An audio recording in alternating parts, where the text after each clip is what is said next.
Hey, how's it going? It's Tim Brown, and this is the Hook Better Leads podcast. And today we're talking about what's the best roofing sales compensation plan with Dallas Werner of First American Roofing. How you doing, Dallas? I'm doing good, Tim. Thanks for having me. And Dallas is actually a client of Hook Agencies. We're not going to talk too much about that today, but we're talking about this idea of like, what do you pay these guys? So I think people have probably gone through a few different compensation plans before that are listening to this, but some of the common ones from, as I understand it, 10-50-50 split is one, 10% of total collected.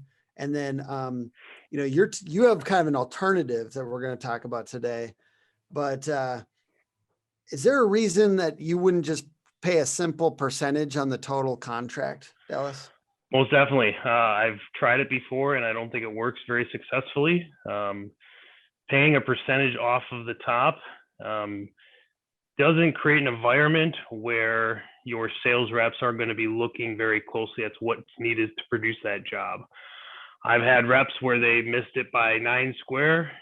Oh, sorry, my bad, but it doesn't affect their pocket. It affects my pocket. And so paying off the top, at least in the roofing industry and for my company, I found not to be successful. And like you said, I have an alternative method that some people might not be familiar with. So can you, before we go into that one, the 10-50-50 split as you understand it, what is that?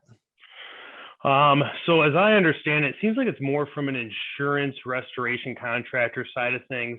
We do a lot of retail work, but also storm restoration if it's in our backyard. We only do about a 60-mile radius out of La Crosse, Wisconsin. Typically, it is 50% of the profits after 10% overhead is taken out. Okay. But usually that is geared towards usually a 1099 employee, and then also they're wearing a lot of hats, right? Okay. And then we got 10% of total collected. That one's a little bit more obvious what it is. And then talk to us a little bit about your method that you've kind of developed. So we pay, our sales reps are all employees. We compensate them not only financially, but also we provide vehicle, computer, different benefits package. They actually have a place to work, an office, a desk, everything. We provide 100% of the leads. Thanks to you guys, it's always been more than our reps can handle, but it's a great problem to have. But we pay a percentage of the profits based on the margin that they sell it at. So if you sell a job at a 50% margin, after we take out overhead, you get 50% of that profit after the overhead's taken out, like the 10-50-50. But if you sell it at a 40% margin, after the overhead is taken out, you get 40% of that profit.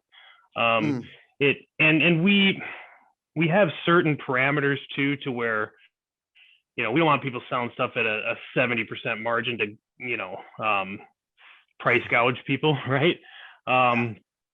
But you sell it at a 60% margin, certain jobs, right? They're difficult, they take a lot of time. You want a higher margin to make it worth your time.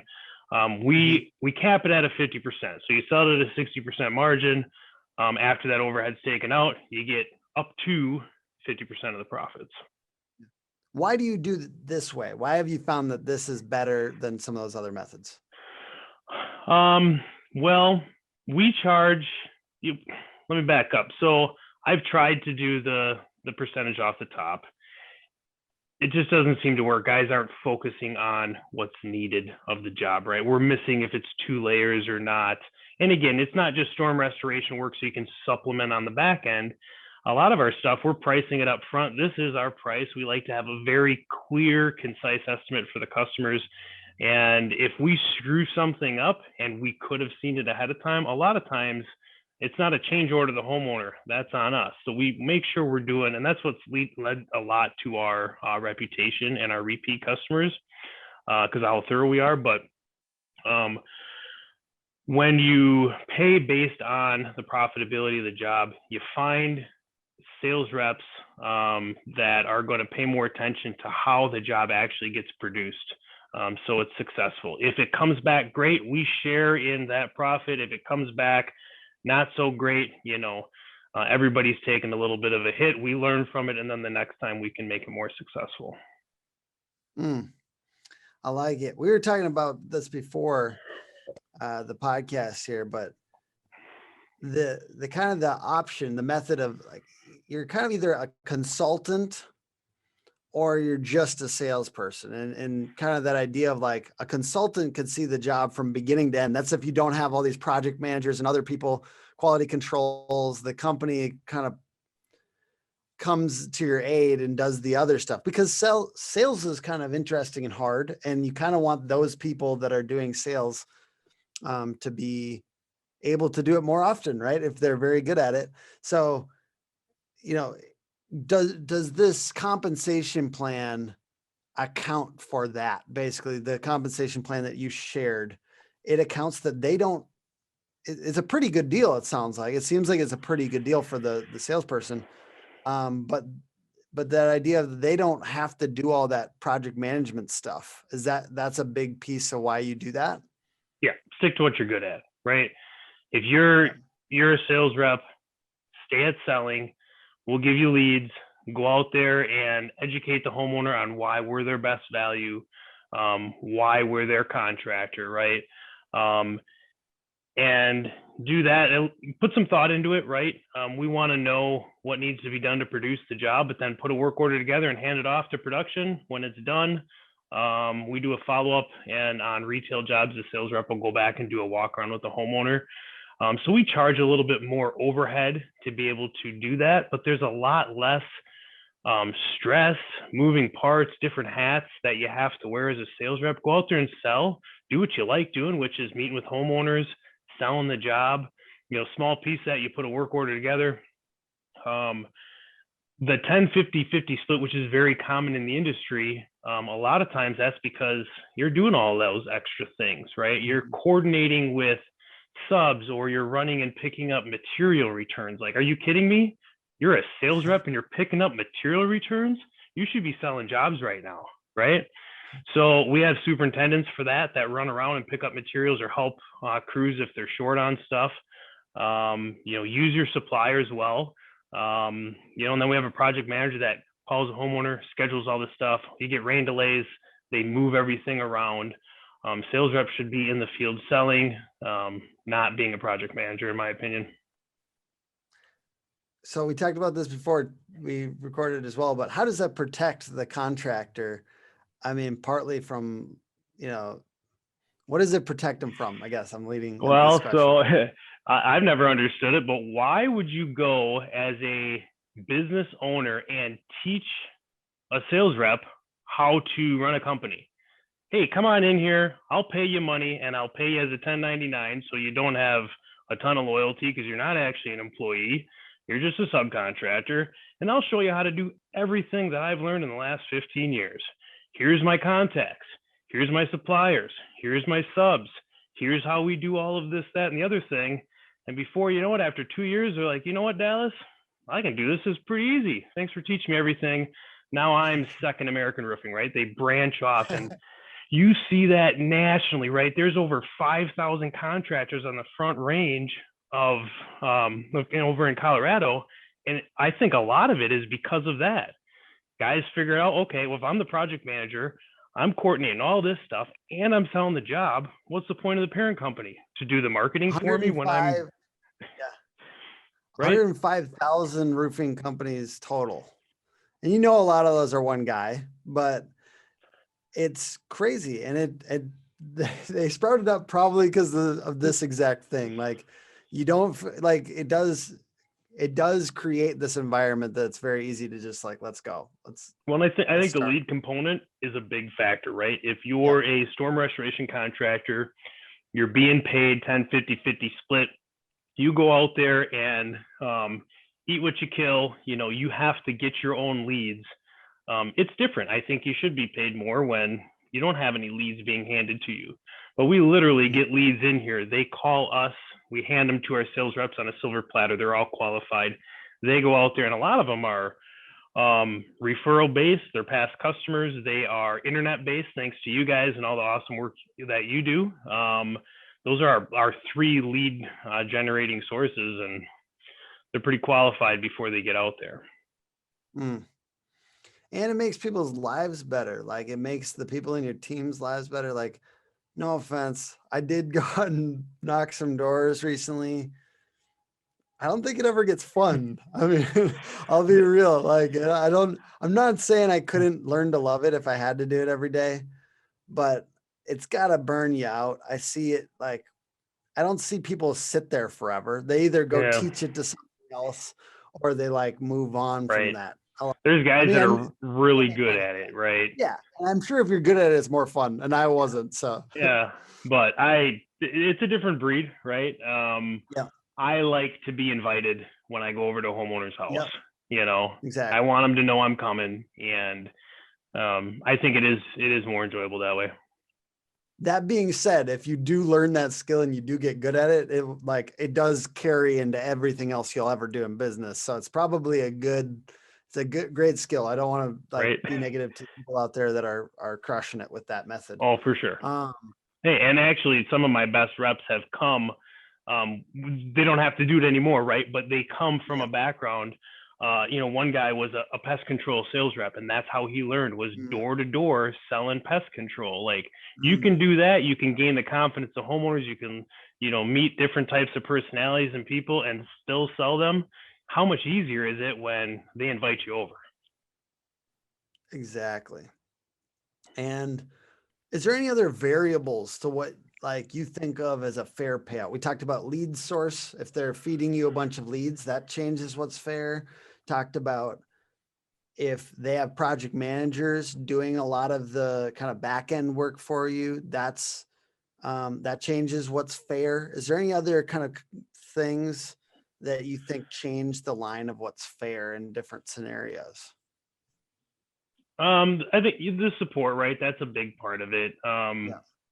When we had a massive storm here in Holman in 2020, we hired on a couple additional office administrators just to take all the lead information, set up all the appointments. A lot of times we do that instead of taking the phone. Hey, a rep will call you. We set up the appointment. We got a calendar made out for the most part, and then we block off certain areas so it's not just constant appointments, right? But I think that's a big part of it too, is just assisting and aiding the sales rep. Vehicles, we like having company logoed vehicles. And so we provide that when our reps, after a certain benchmark, a certain milestone that they've hit in the company, we give them private use or, personal use of that vehicle and pay for the fuel and all the maintenance repairs as well. I think those all definitely contribute. So just for the fun of it, I mean, we're talking to roofers here. Give us the story of what happened, both the good and the bad of this storm, because I think that's something I feel like this storm stories is an interesting and fun category. I know that there was a lot of stress related to that storm too, but give us Right. the story of what happened, how that affected your guys' leads and sales, and So, like what broke too on your processes that you guys had to work through. loaded question. I think the funniest thing about this entire story is the pool party part of it. Okay. The pool party aspect of this story is in 2017, I had some friends. It was a really hot day out, right? They said, hey, you want to have a pool party? So we went over to their house, and that night, Trumpealo, Wisconsin got hit with a hailstorm. Fast forward to 2020, and on July 2nd or June 2nd, rather, of 2020, another warm day, same friends, we're like, let's have a pool party. We went over their house, and that same night, Holman got blasted. Over 7 or 8,000 homes got hit. So the ongoing joke now is, you want a hailstorm, we just go over to Justin and Joanne's and have a pool party. We actually stopped having pool parties for like the last 2 years because we've been so busy. But we went from about 1,300 incoming leads annually, right? Like requests on an annual basis, years back, probably 3 years ago, to in 3 weeks from June 2nd, we had that many lead requests. We had 3 phones ringing nonstop. Customers would leave voicemails. 3-4 days later, they'd finally get in touch with us and they'd be upset, you didn't return my voicemail. And the reason is we weren't returning them is because there were nonstop phone calls coming in. We could not pick up a phone to return a voicemail because of how much incoming leads. Right in our backyard, we're in this town. I graduated school in that area. And we're a household, we're a brand name here in La Crosse. Yeah. So man, what we've learned, gee whiz, a ton of stuff. You closed some of those deals, right? You guys closed some of that? A lot of them. There was revenue in there. So even though it was stressful, there was some good we learned a lot of things. One of the big things that I would encourage guys is Xactimate pricing is changeable. So for us in La Crosse, Wisconsin, doing siding, there was no money in it. It seemed like a lot of storm contractors, and again, we do primarily retail, but it's our backyard. We've learned how to do it in the last 16 years in business. But what we learned is like, we don't want to do siding with it because I think it was $387 a square after labor, which in our market for siding is more expensive than you see nationally. Materials, there's not a lot of meat on the bone. Well, we'll do the siding because there's enough profit in the roofing. How does that make any sense? You're going to do something to make no money so you can make money in something else. So we banded together. We contacted 5 other local contractors in the market and said, hey, what do you typically get paid to do vinyl siding? And it was $550, $600 a square, which is fair. It makes you more excited to do the work. And so we asked them, hey, would you mind if Xactimate reached out to you? And so we sent all this contact to Xactimate. They reached out, and believe it or not, after about 2 months, we got the price changed to $588, from $387 a square foot to $588. And it has not gone back. This is since November of last year. Made a big difference for everybody in the market. I talked to one guy who's like, dude, thanks for the Christmas present. He's like, I had a priceless update from State Farm. It's $71,000 on this apartment complex. So that's one thing that we learned. But the process, man, other people are going to go through these storms too. And after a storm, it's always big things you learn. Like anytime there's and I'd call it a success, even though you probably saw some things break.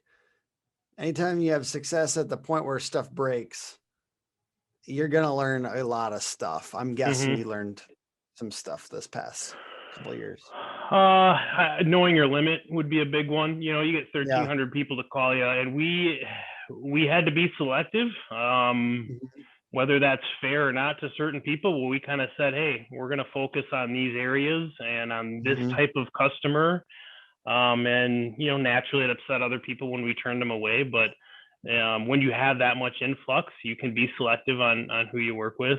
Having the right people on your bus, is a big one. Having